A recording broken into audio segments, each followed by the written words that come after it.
Namun karena ada peristiwa FS dan juga beberapa kasus yang kemudian berdampak kepada persepsi negatif, maka saat ini tingkat kepercayaan publik terhadap Polri menjadi rendah. Kami akan terus melaksanakan program transformasi menuju Polri yang presisi, tentunya dengan hal-hal yang lebih mudah, sehingga bisa dilaksanakan oleh seluruh anggota, soliditas, saling mengingatkan antar anggota, menjadi contoh, memiliki sense of crisis, sehingga kemudian apa yang dilakukan oleh Polri betul-betul bisa mengembalikan kepercayaan publik, kita bisa mengembalikan apa yang menjadi harapan kita menjadi Polri yang dekat dan dicintai. Itu pernyataan Kapolri sesaat setelah ya dipanggil ya, tadi saya katakan Kapolda dan Kapolres seluruh Indonesia. Jadi itu pernyataan Kapolri di saat konteksnya adalah kasus Verdi Sambo. Nah, teranyar atau terbaru Kapolri juga sudah menyatakan akan mengusut tuntas kasus tambang atau dugaan kasus tambang ilegal ini. Itu komitmen Kapolri, bahkan ia menyatakan akan mencari Ismail Bolong yang saat ini belum diketahui keberadaannya. Kan hari ini datang ya anak dan istrinya diperiksa atau dimintai keterangan di Barreskrim Polri. Saya ke Pak Sugeng. Pak Sugeng, menurut Anda ini seperti logika yang disampaikan oleh Pak Bambang tadi bahwa patut diduga ada kebenaran yang seharusnya saat ini menjadi fokus Barreskrim Polri, dalam hal ini adalah Direktorat Tindak Pidana Tertentu Barreskrim Polri, alih-alih kemudian publik seperti berspekulasi bahwa ada sesuatu di balik kasus ini. Menurut Anda seperti apa? Satu proses yang dapat dipertanggungjawabkan ya, ketika bantah membantah, kemudian keterangan pengakuan pertama Ismail Bolong, kemudian juga dia mencabut kembali, maka ini harus dijawab dengan satu proses penegakan hukum yang akuntabel, ya, transparan. Nah, di dalam proses penegakan hukum ini, menurut saya ya, agar bisa akuntabel itu harus dibentuk satu tim ya, satu tim gabungan antara eksternal dengan internal. Eksternal dengan internal, setidaknya ada Kompolnas, supaya terjadi check and balances ya. Dengan tim gabungan ini, maka bisa dilakukan satu pemeriksaan yang komprehensif ya. Bahkan dari internal, satuan kerja yang bisa turun ya, Wasum, Propam, kemudian Barreskrim ya. Jadi ini akuntabel nih kalau dilakukan seperti ini. Yang sekarang kan dilakukan oleh Dirtipiter ya. Dirtipiter. Nah, di atas Dirtipiter itu ada Pak Kabareskrim. Pertanyaannya ini ya, apakah Pak Kabareskrim bisa dimintai keterangan oleh Dirtipiter? Kemudian bagaimana satu proses objektivitas dalam kaitan kewenangan yang melekat kepada diri beliau sebagai Kabareskrim, atasannya Dirtipiter? Ini yang harus dijawab oleh Polri ya. Nah, jadi apa tujuan sekedar Ismail Bolong ditangkap atau mau seperti apa? Beberapa waktu lalu saya menyampaikan dua statement ya. Pertama, apakah proses perintah mencari Ismail Bolong ini sebagai upaya pengungkapan kasus secara transparan dan akuntabel, atau sebagai satu upaya pembungkaman. Ya.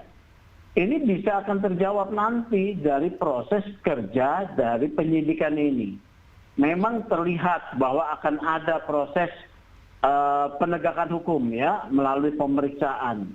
Tapi kita akan lihat kepercayaan publik juga akan bisa diekspresikan nanti dengan hasil pemeriksaan yang mau dilakukan oleh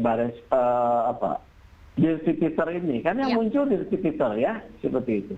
Oke, jadi kalau Dirtipiter bisa membuktikan bahwa bisa secara objektif menyidik ya, karena sekarang sudah tahapan penyidikan, menyidik kasus ini, maka itu juga berpengaruh secara positif terhadap kepercayaan publik terhadap Polri. Saya ke Pak Ito, kalau kasusnya tadi isunya adalah yang dipertanyakan oleh Pak Sugeng bahwa ini kan yang menjadi subjek yang patut diduga. Ada presumption of innocence, sekali lagi, saya menggunakan istilah patut diduga, ini melibatkan Kabareskrim. Perlu ada proses pembuktian hukum di situ. Jadi saya menggunakan istilah sekali lagi patut diduga. Patut diduga melibatkan Kabareskrim, Pak Ito. Bagaimana seharusnya prosesnya? Apakah Anda setuju seperti yang dikatakan Pak Sugeng? Oke, kita tarik dari Dirtipiter tidak di bawah Bareskrim karena nanti ada konflik of interest, tapi ditangani bersama-sama dengan lembaga lain, itu Kompolnas, ada tim sendiri. Logika saya sependapat dengan sahabat saya Pak Sugeng ya Mbak ya. Kenapa? Karena memang di sini kan Kompolnas memiliki kewenangan juga melakukan pengawasan. Dan kita juga jangan lupa bahwa Kompolnas itu ketuanya adalah Menko Polhukam. Karena ini kan sebagaimana saya sampaikan di beberapa media, illegal logging atau illegal mining ini melibatkan banyak sekali instansi terkait ya, oknum-oknum instansi terkait. Kita tahu bahwa seperti contoh ya, kemarin itu di Medan ya, di Polres Medina menangkap 3 orang penambang ilegal ya, yaitu penambangan emas kan, kemudian terpaksa dilepas karena ada pihak-pihak tertentu yang mendatangi ya, dan tentunya ini salah satu kesulitan. Kemudian tadi Pak Sugeng betul ya dikatakan bahwa saya ingin meluruskan saja bahwa Dirtipiter itu adalah menangani masalah illegal loggingnya. Tapi kalau ada dugaan menerima suap atau gratifikasi itu ditangani oleh Dirtipikor. Tapi betul kata Pak Sugeng, itu kan masih ada di dalam tubuh kita. Ibaratnya di dalam satu rumah, Paminal kan tidak mungkin. Ya, kan seperti misalnya kalau Paminal kan nggak mungkin meriksa Kabid Propam. Jadi ini tentunya melibatkan satu tim khusus ya, baik dari Baitelkam, ya, kemudian juga Irwasum, kemudian Propam yang sekarang termasuk Bareskrim juga. Nah ini tentunya semua bertanggung jawab kepada Pak Kapolri, diawasi oleh Kompolnas. Sehingga betul yang dikatakan Pak Sugeng tadi bahwa ada checks and balances ya. Sehingga kita betul-betul tidak main-main, dan Kompolnas ini kan juga nanti menyampaikan kepada publik dan kepada Bapak Presiden. Saya yakin Bapak Presiden dengan kasus atau dugaan kasus pertambangan ilegal di daerah Jawa Tengah yang disampaikan putra beliau, itu juga pasti beliau memiliki satu perhatian yang serius untuk masalah ini ya. Jadi saya kira betul yang dikatakan Pak Sugeng, saya sependapat bahwa penanganan kasus ini agar betul-betul transparan ya, objektif, harus melibatkan berbagai lintas fungsi yang ada di dalam kepolisian. Dan tadi betul kata Pak Bambang Rukminto, kalau ini tidak segera diklarifikasi, maka ini akan menjadi isu liar. Nah sekarang salah satu contoh kenapa istri dan anaknya Ismail Bolong itu diperiksa, karena dalam kaitan sampai saat ini Ismail Bolong itu belum ditemukan ya, belum ditemukan. Kenapa Ismail Bolong ini harus dicari dan harus diminta keterangan ya, untuk mempertanggungjawabkan apa testimoni yang bersangkutan. Saya kira mungkin kalau pembukaman, apalagi kalau tadi yang usulan dari Pak Sugeng sudah dilakukan dengan pengawasan Kompolnas, saya kira akan sangat kecil kemungkinan kalau berusaha membungkam saudara Ismail Bolong. Itu pendapat saya, Mbak. Itu yang perlu untuk dilakukan segera.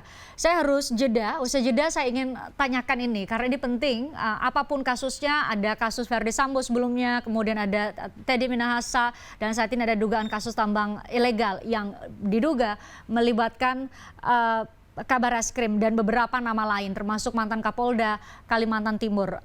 Kita coba lihat dari kacamata apa yang diinstruksikan oleh Presiden, yaitu Polri harus berbenah, dan ini menjadi komitmen Kapolri saat ini. Bagaimana berbenah di tengah rentetan kasus-kasus besar yang mungkin akan terus menggerus kepercayaan publik terhadap Polri. Usai jeda kami akan bahas dan ajak ngobrol dengan para narasumber lain.